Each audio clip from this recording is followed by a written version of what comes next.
Hello mga lalabs, magluluto ako ng beef calderita. Ayan, ito yung aking mga sangkap mga lalabs.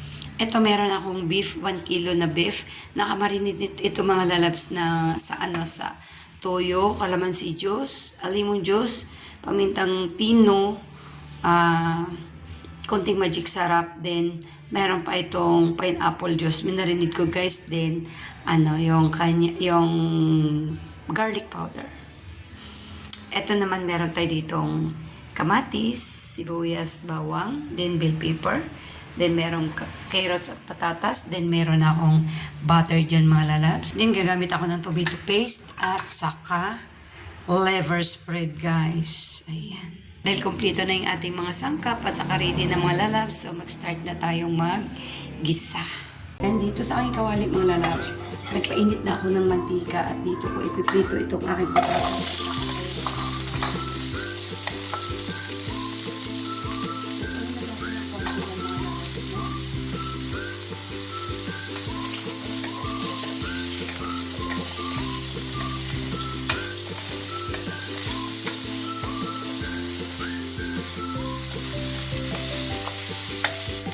Goods nito mga lalabs. So, ahunin ko na guys. Ahunin na natin. Dito tayo magigisa din mga lalabs.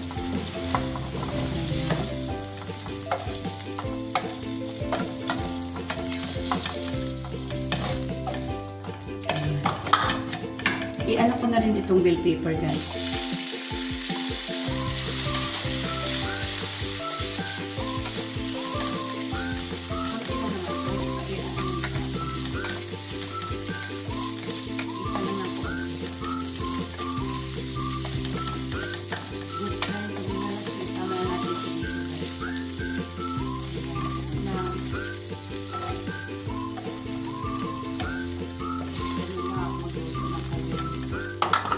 Maglagay din ng cooking butter.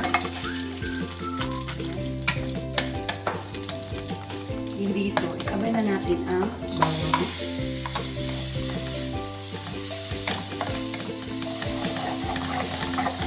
Lagyan na rin natin ang sibuyas.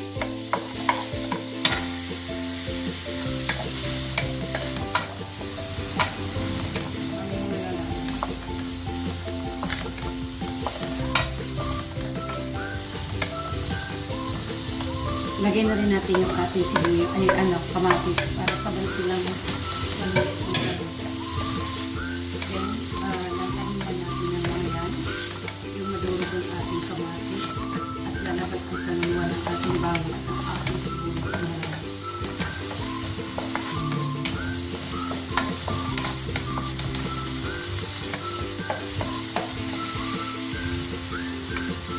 Lanta na yung ating guys. Sabay ko na rin pag-isa itong aking tomato paste. Wala na ako tomato, yung tomato sauce, tomato paste lang guys, ang gamit ko at yung rice tomato. Sinitin natin yung mga lalagay. Kaya samahan yung mga ingredients ngayon guys. Huwag tayong magsaya.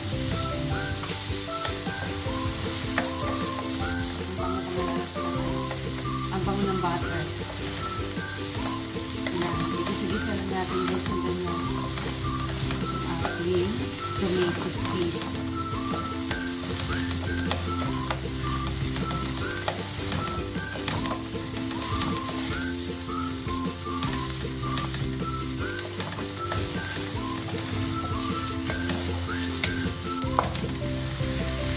Ayun na goods na mga lalabs. Ibubuhos na natin itong ating marinade na beef. Buhos na natin kasama yung sauce ng marinade natin.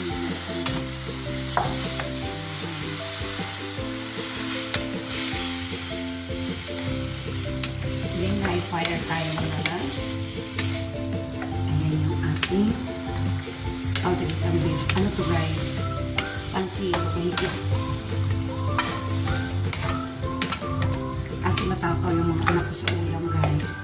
Pag magluto na ako ng 1 kilo. Bitin. Kaya kailangan 1 kilo mahigit. Ayan. Then, takpan muna natin mga lalabs. Hayaan hayaan natin siya dyan guys na lalabas yung kanya sarili tubig ng karne. Silipin natin mga lalabs. Ayan. Okay, haluin na natin mga lalabs pero mamaya na tayo maglagay ng sabaw. Kasi sasabawan natin ito mga lalabs para lalambot siya.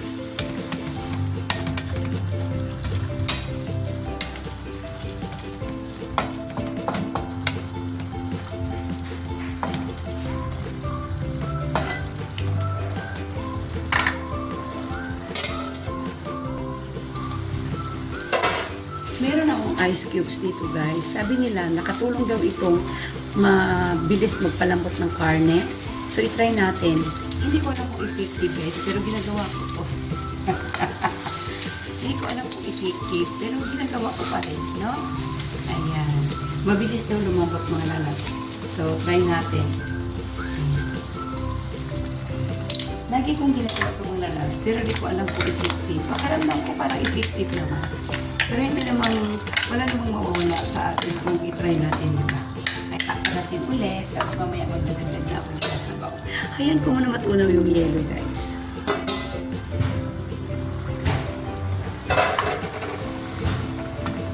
Ay, mga lalabs, nasaw na yung yelo. Papalambutin natin ito, mga lalabs ko. Antayin natin yung papalambutin natin ng ilang oras. Siguro mga 1 oras at kalahati. Titingnan natin. Ganyan muna siya mga lalabs. Magdadagdag ako ng tubig para tuloy-tuloy yung ating pangpapalambot. Kasi matagal talaga ito guys, palambutin. Hindi na ako mag-pressure cooker. Ito lang siya. Ayan. Then, takpan natin guys. Then, pakuluin ko muna siya. Kumulo na siya guys. Saka ko litan yung apoy. Check natin mga lalabs. Ayan, kulo na siya mga lalabs. So, takpan natin ulit at paliitan natin yung apoy hanggang sa dandahan siyang lumambot. Hindi ko alam mga lalabs kung effective yung nilagay nating yelo, no? Pero palalambutin natin siya guys. Pakukuluan natin siya ng 1 oras. So, samahin ng apoy. Okay. Ayan ang mga lalabs. Nag-reduce na yung sabaw niya guys.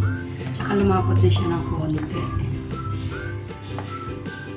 Tsaka tingnan natin mga lalabs kung malambot na siya. Ayan ang mga lalabs. Pwede na. Malambot na siya mga lalabs. Ayan. After 1 hour guys. 1 hours natin siya pinakuluan. So, tikman natin mga lalabs kung ano yung kulang.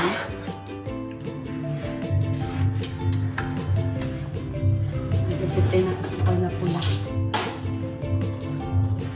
Nagtatay ng asukal na pula guys. Ayan.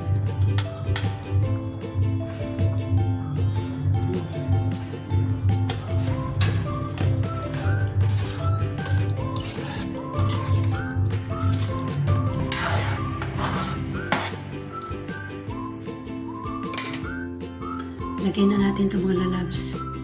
Yung ating carrots at patatas, pati yung ating lakasan ko rin ako. Ilagay ko na siya guys.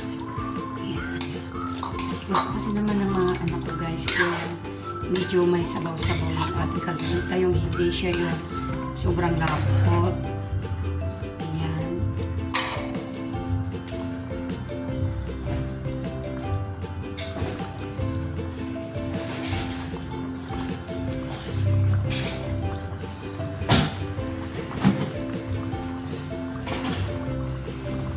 Lagyan ako dyan guys ng melted cheese.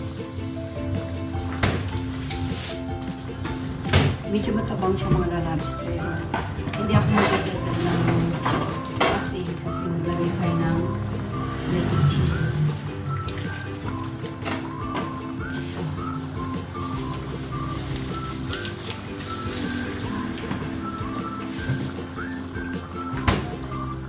Mga lalabs meron ng melted cheese. Lagyan natin ito. Tuwain ko lang kasi melted nga naman siya.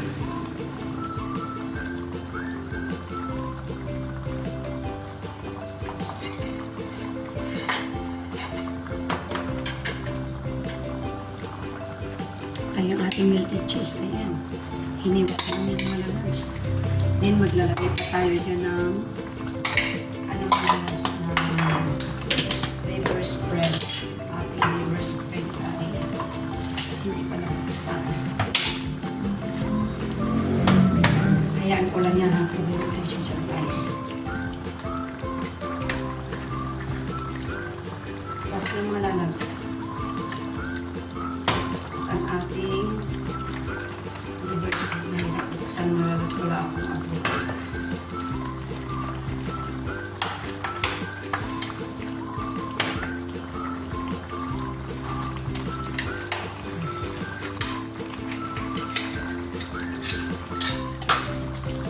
Ayan yung ating liver spread, guys. Lagay natin.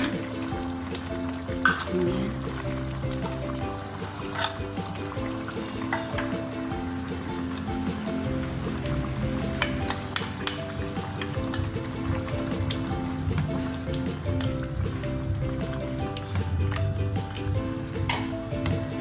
Ayan mga lalabs. Napakasarap na ng ating beef caldereta. Ayan. Nag-melt na yung cheese. Din ang ating ito yung gusto ng aking mga anak, mga lalabs, yung may sauce yun, guys. Kasi lalagay nila yan sa kanin yung sauce. Tinangkap ko. Yan, pakukuluin muna natin siya, guys. Tikman natin ulit yung lalabs.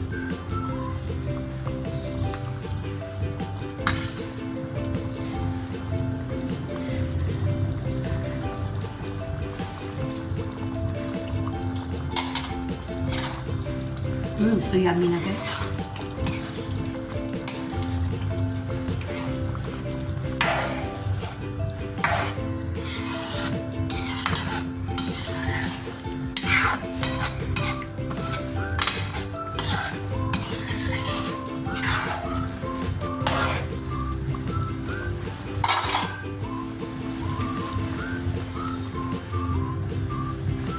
Ayoko rin naman ng mga lalabs ng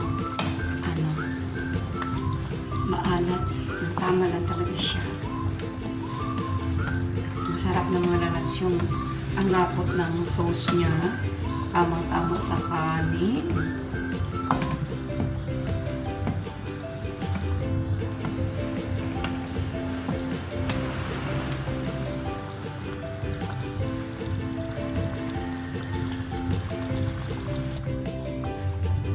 Goods na to, guys. Goods na ang ating beef caldereta. Sobrang sarap. So yummy. Ayan. Dahil pre-cook na yung ating patatas at saka ating carrots, guys. So, okay na ito mga lalabs. Thank you. Thank you for watching. Please like and share. Thank you.